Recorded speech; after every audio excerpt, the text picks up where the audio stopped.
This is day 3 of the August 94 10-day retreat in Springwater.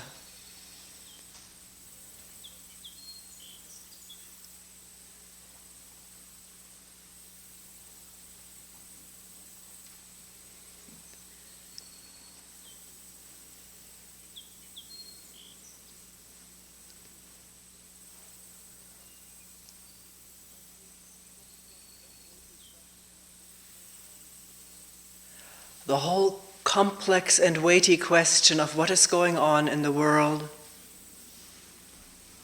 globally, and what is my relationship to it, has occupied the mind of retreatants since day 1, and probably before.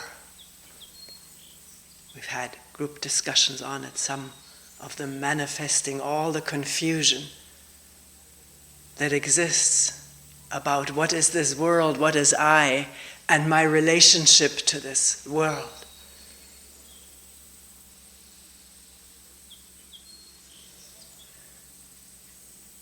So maybe we can open it up this morning. It's a difficult question, because we exist on so many different levels.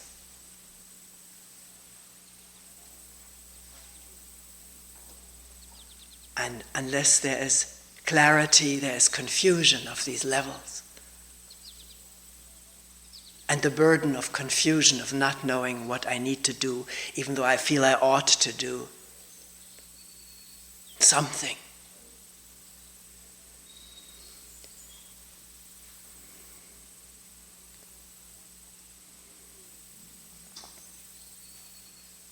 I recall throughout the years of holding talks that farther back in time examples were used of Beirut, the clash of religions and ethnic groups killing each other in the name of our gods or associations with our group. And then it shifted. I may leave out areas. There was South Africa, because there's always Ireland, always our own backyards. But then there was Iran, the war with Iran, Iraq, then the Kurds, hundreds of thousands of people, refugees to the ever colder mountains without resources. The war in Iraq, then Bosnia, infinite suffering there, then Somalia, and now it is Rwanda.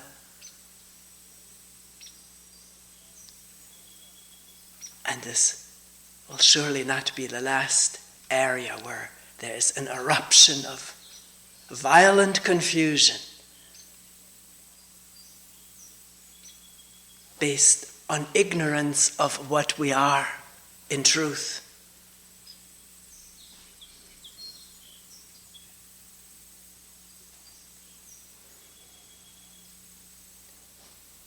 And in that ignorance, not being alive with the present, which has no name, it has no association with any group or nationality or religious affiliation. The present, before it has been named and known, is free and open and whole, undivided, all-embracing, and full of love and intelligence and compassion.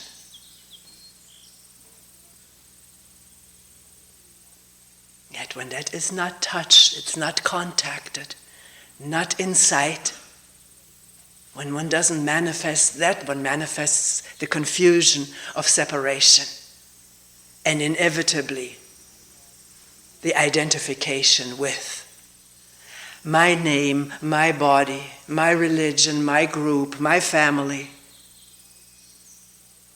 my vested interests,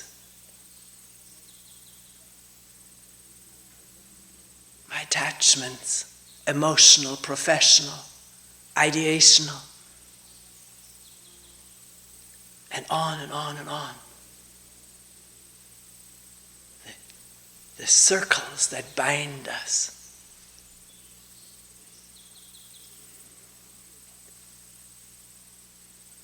And out of those bondages, those encapsulations, which are made up of thought and image, memory, tradition, traditional ways of thinking and behaving and reacting, religiously traditional, ethnically traditional, nationally traditional, culturally traditional, racially traditional.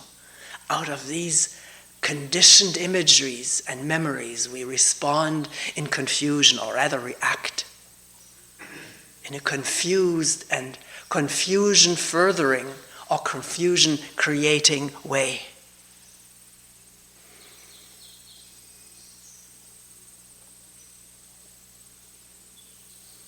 We may have an ideal and the energy aroused by the ideal to help others who are in misery or who are suffering. But if we don't understand what we truly are, what our source, our combined common source is, and live, at least at times, out of that source, our confusion and limitations and ignorance will accompany our actions inevitably. Sooner or later, an unrevealed and unseen conditioning always overtakes our good intentions. This is to be observed by ourselves as we live from moment to moment in relationship, reacting to each other. One person, I don't know whether it was this morning and last night, mentioned to me the amazement to find so much racism in himself, or not much or little, but racism. Meeting more and more people who are refugees from Eastern countries, refugees or immigrants, and this is happening in other countries. I run into it in Germany. The more the Western countries will be invaded, I'm putting it in quotation marks, by refugees and immigrants from other countries, sooner or later this identity of my country versus these immigrants or asylum seekers or refugees will raise its head, raise its words, and we will mouth things, as we discussed yesterday in a meeting, surprising ourselves about our prejudices which we thought we didn't have. So, can we watch on all levels, superficially and deeply, the motives, the anxieties aroused, the attachments to my turf, my job opportunities, my money, my taxes, to listen to these inner monologues and dialogues and listen how other people talk and how we also talk. We are these other people too.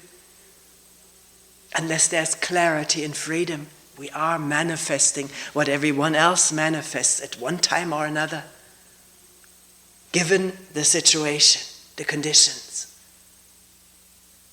Because we are all of one make, of one process, of one evolution.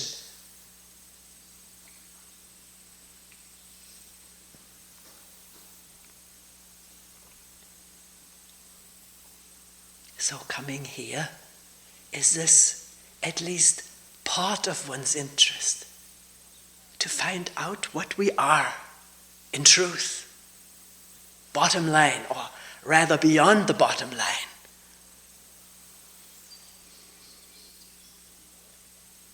Because the sadness which so many people have reported, the sadness at seeing pictures of Rwanda, or just sadness not just about one's own suffering, but sensing the suffering of humanity needs to be understood deeply. Not just personally, not just psychologically, although that may be the first step. This reminds me of that, and that brings me pain. I don't want to suffer that pain.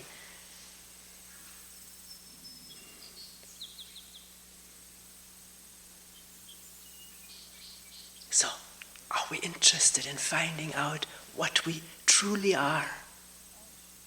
And under the vast auspices of this question, to begin observing reactions and feelings, thoughts connecting with emotions, and words coming out or thoughts popping out, exploding either. Here we're not talking with each other except in groups. But this is what the person told me yesterday. I'm amazed at the words that pop out where I'm participating in prejudicial or racist sentiment and conversation. See, there was not only the popping out, there's some observation of it, some awareness with a reaction of maybe being aghast at oneself. One has had the ideal of being a non-prejudiced person, non-racist, free of that kind of stuff, which other people unfortunately still have to cope with or are ignorant of. And one discovers it in a remark that comes out. It takes observation not totally controlled by the image of what I am or want to be, but being stronger than the image of what I want to be, to observe what I am this moment, or what is, I don't want to say what I am, but the reactions that are taking place, how I talk to others, how I talk to myself, about others. It's such a fertile ground to dig.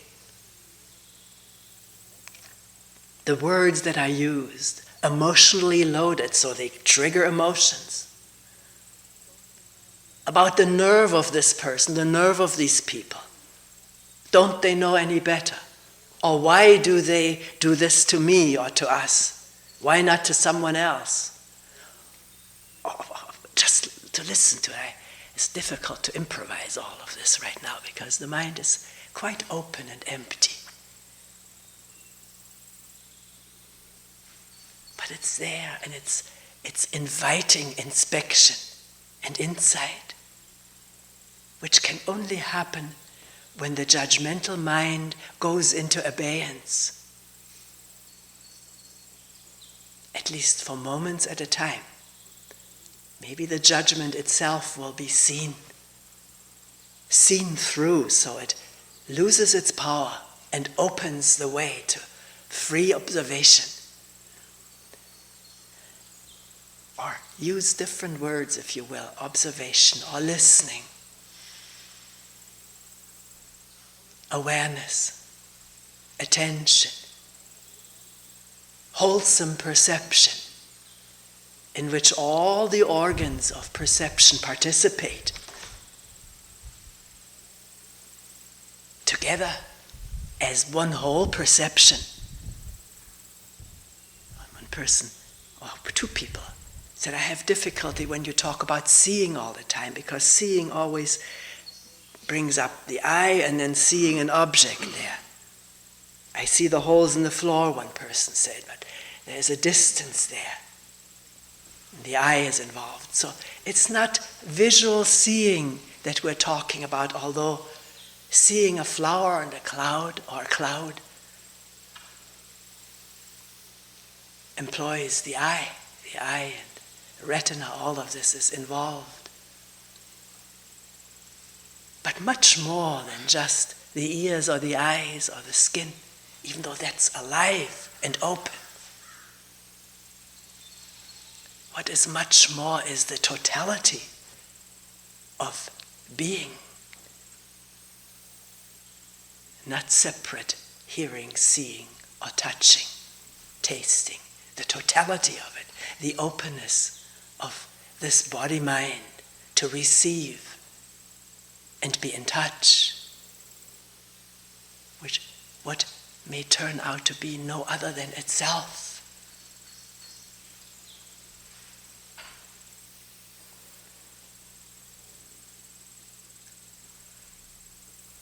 And itself not objectified as a picture, an image, or a bundle of images, which is me.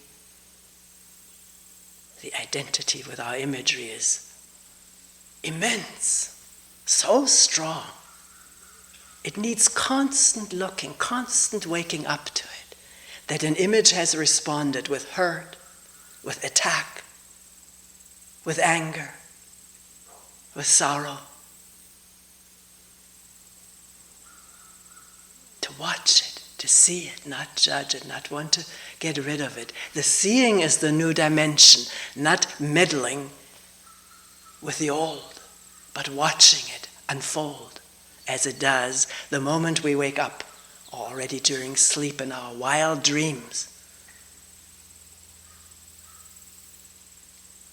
Even possible to be at times aware in dreams, but it's nothing held out to accomplish, it happens. It doesn't have much more significance than to be aware in our moment-to-moment reactions.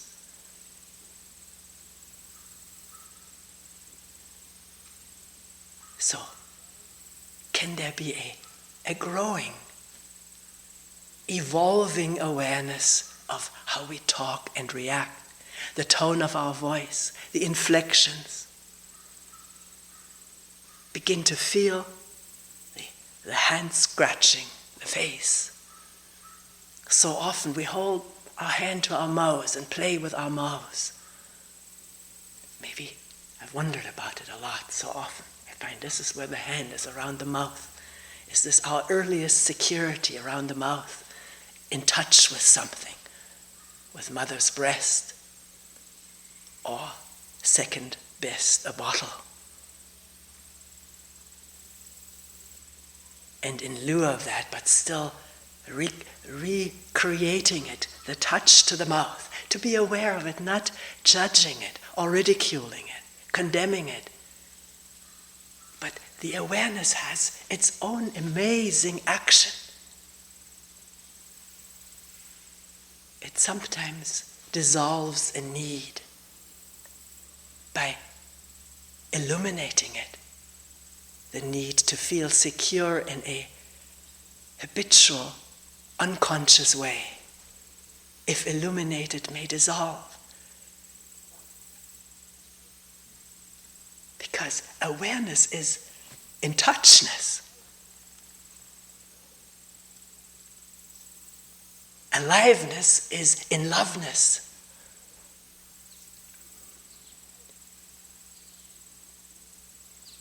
Not with any particular object or person or thing or idea, but with all of life, the whole of it, of which one is amazingly enough a functioning, I don't want to say part, because one isn't a part, neither a part nor a part. One is this whole thing. When the identification with mind, psyche, capabilities, name, identities, my country, my this, my that, my professional group, when that sort of fades away in the light of looking and listening wholesomely,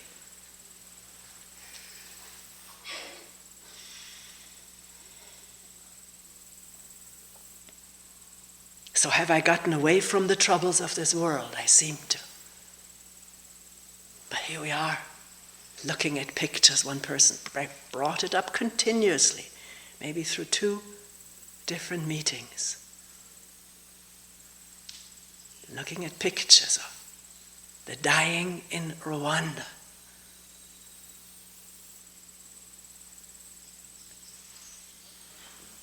How do I see that? from what level, from what point of view, actually the way the person was portraying it, it socked her. I think she pointed to the solar plexus, socked her and almost woke her up to a feeling of connectedness. This is what happens very frequently if one is in touch with sorrow beyond one's personal sorrow. We have plenty of personal sorrow, but at times it explodes into universal sorrow. And then there is a feeling of connectedness. But can one examine this feeling of connectedness? It was mentioned a lot yesterday. Is that again our identity in suffering and an image made of it, which becomes a comforting idea that after all we all suffer. We are all in the same boat with this. And what becomes the comforting element is the idea of it.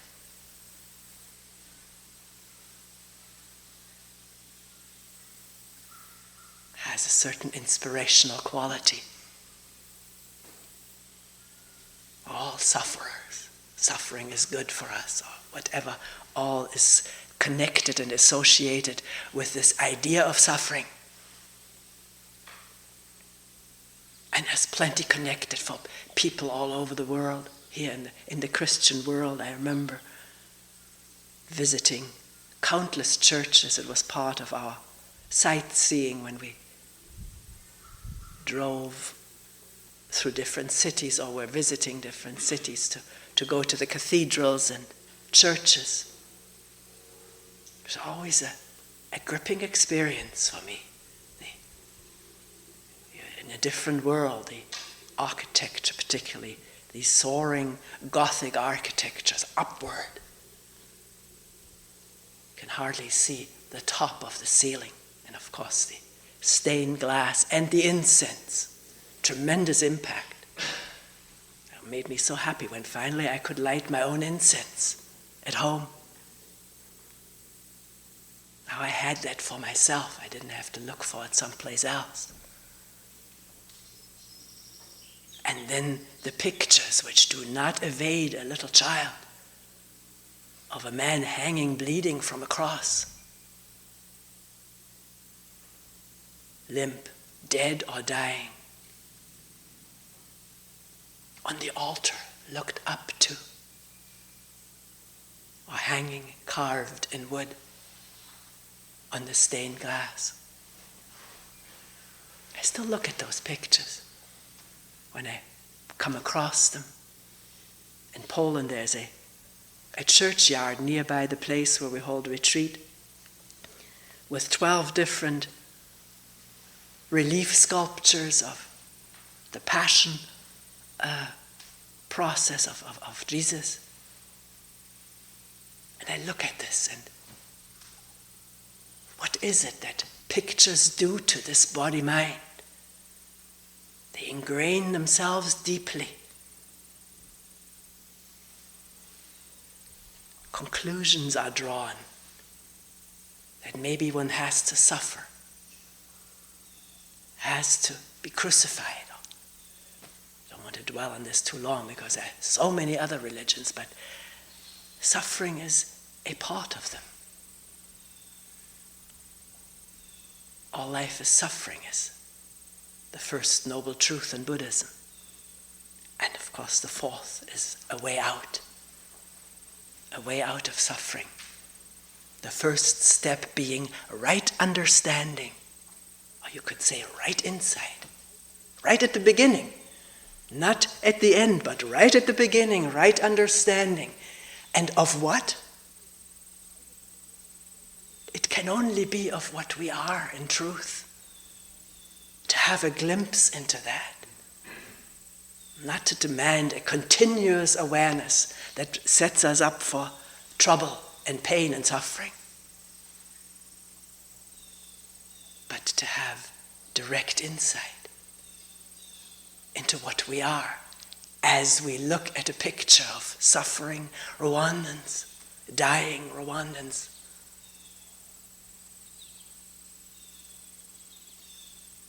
Because if it's clear what we are, they are that too. Vast emptiness.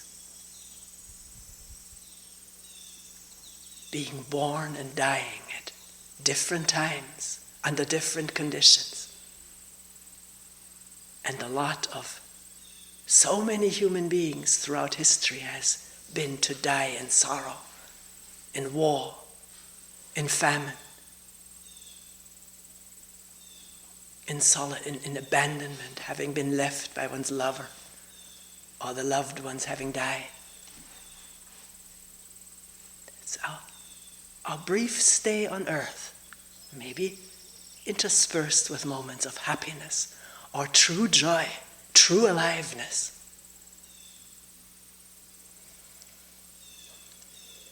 And that when that true joy or aliveness is there, then there is no fear of dying.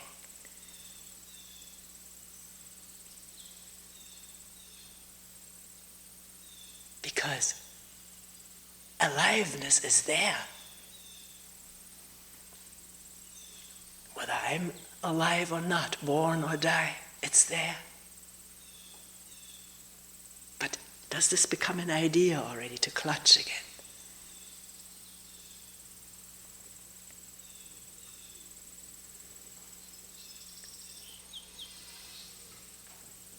So what do we do about tremendous calamity and tragedy that manifests all over the globe and has been doing it only on a smaller scale since time immemorial? Since metals were unearthed, maybe before then, but I think the unearthing of metals and melting it and make it into weapons, and then the gunpowder, these inventions have a tremendous impact on our lives.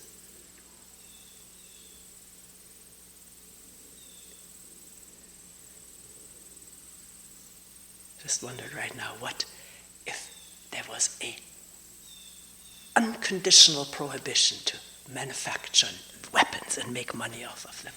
Unconditional prohibition in every country. We all agree on it. Gunpowder, weapons. Could we agree to that?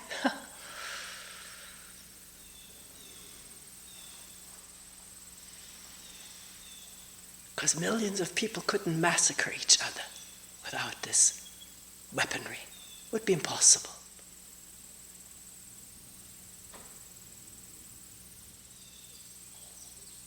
So here we're faced with, through pictures, we're not there, although some people are there. Some people don't seem to dither back and forth. What should I do? And guilt feelings, and then not doing something, and then bemoaning one's inertia and all the stuff we go through. Because some people are there.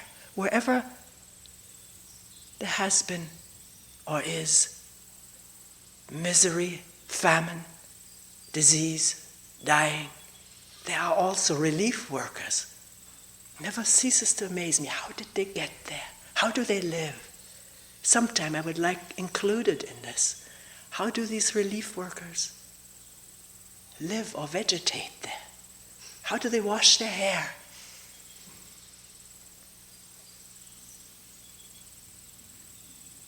But they're there. Doctors Without Borders. I've been more and more impressed by that species of human beings.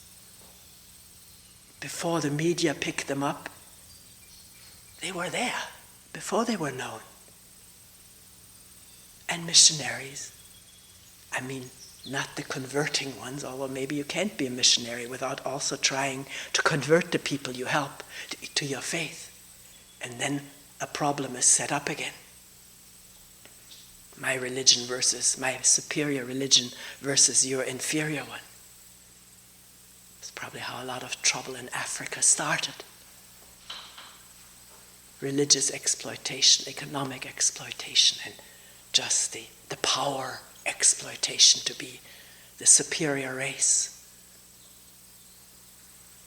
Getting slaves and destroying native functioning systems of society. And now these are the effects.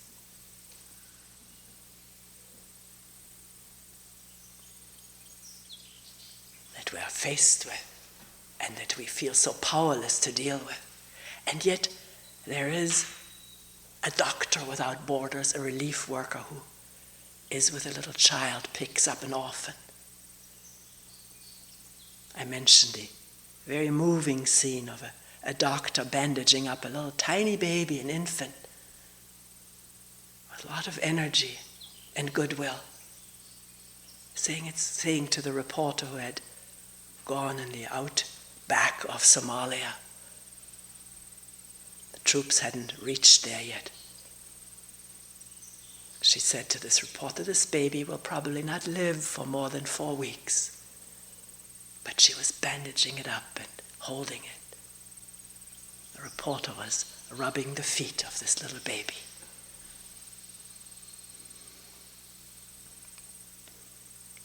So if one is deeply moved to go to these places, then one can go. People are doing it all the time.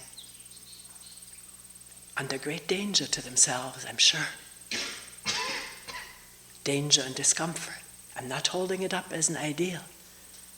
But it's possible. We can do something, but we don't have to travel that far. There's a need to be together and there and alive right here this moment. Because we are hanging together, we're not separate entities. Not affecting each other, we do. And whatever we do out of a wholeness and aliveness and lovingness,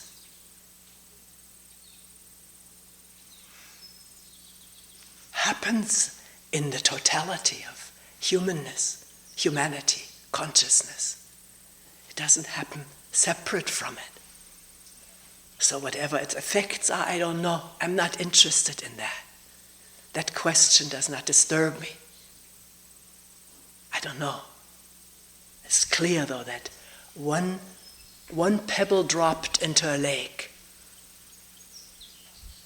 I'm using that because it's so visible. First, the circles of waves spreading and spreading and touching the shores, and the shores touching the sky, the clouds.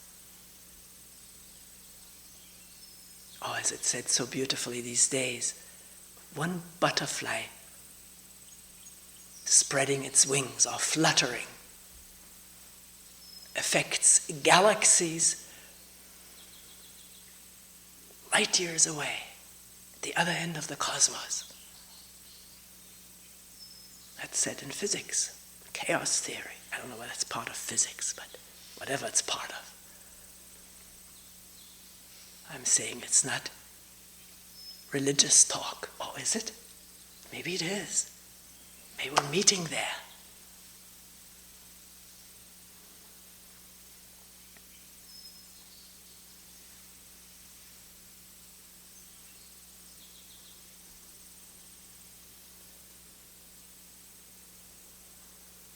So how do I deal with human suffering?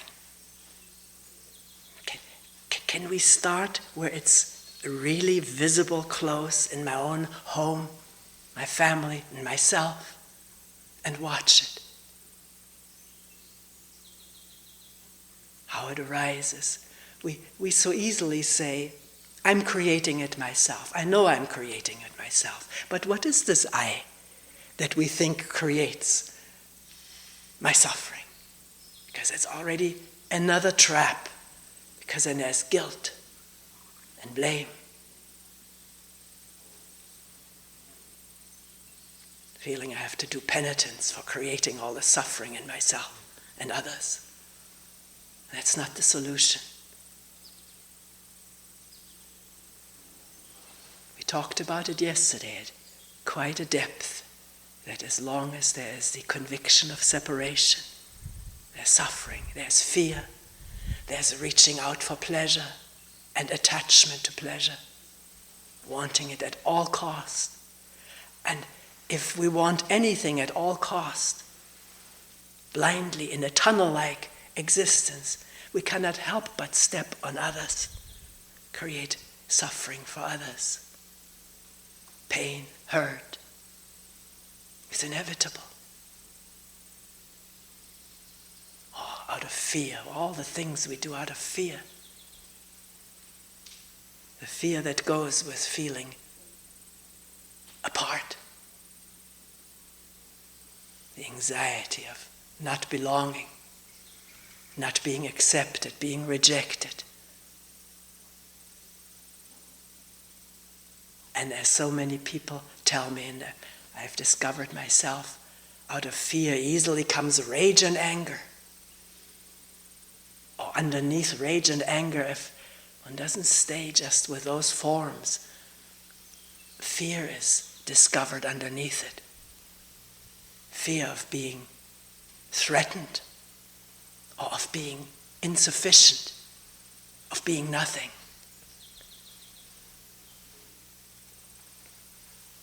All these psychological layers that have built up in this human body-mind can open up to discovery or be seen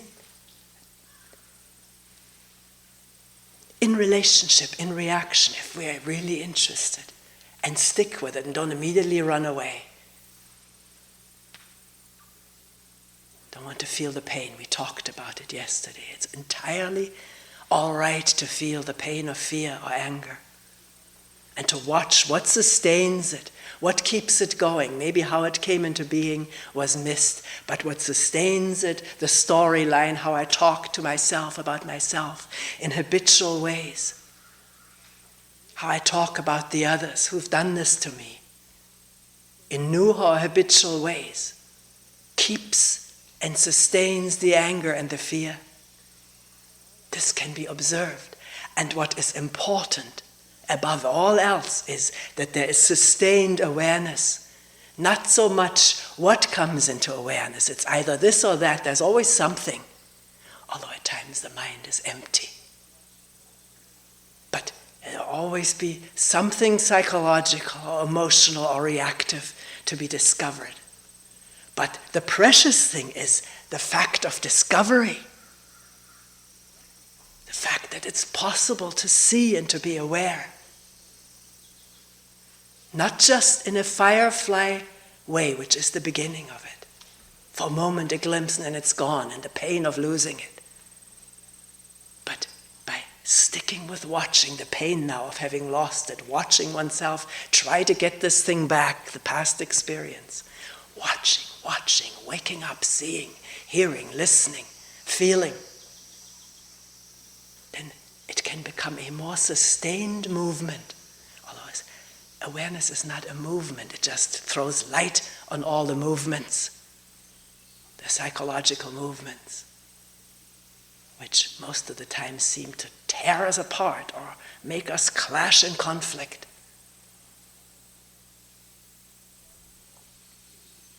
So can that be plumbed and investigated and lit up by a sustained and non-flinching awareness?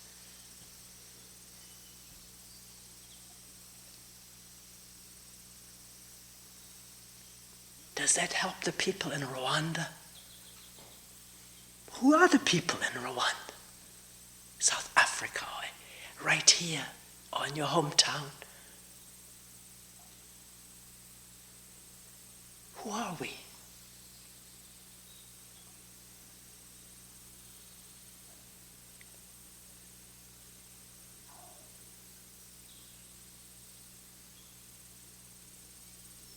I was mentioning yesterday, seeing on television one scene where a photographer was focusing on a little boy. He may have been 9 or 10 years old, dying, obviously dying. His eyes were the biggest eyes I've ever seen, completely untensed, open, He wasn't looking at the photographer. And the photographer made his comment, this boy isn't even reacting anymore. No, he was not reacting in our common habitual ways with fear or resistance. There was such in touchness, even though it was just on the television screen, with this boy who was much more than a cholera-ridden Rwandan boy.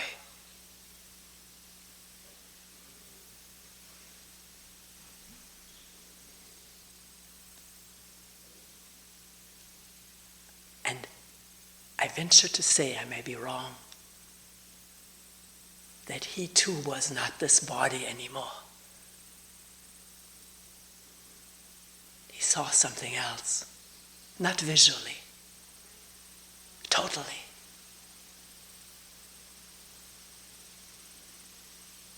Something that permeates all of us all the time, and the trees and deer and people and the wet earth.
We will end here for today.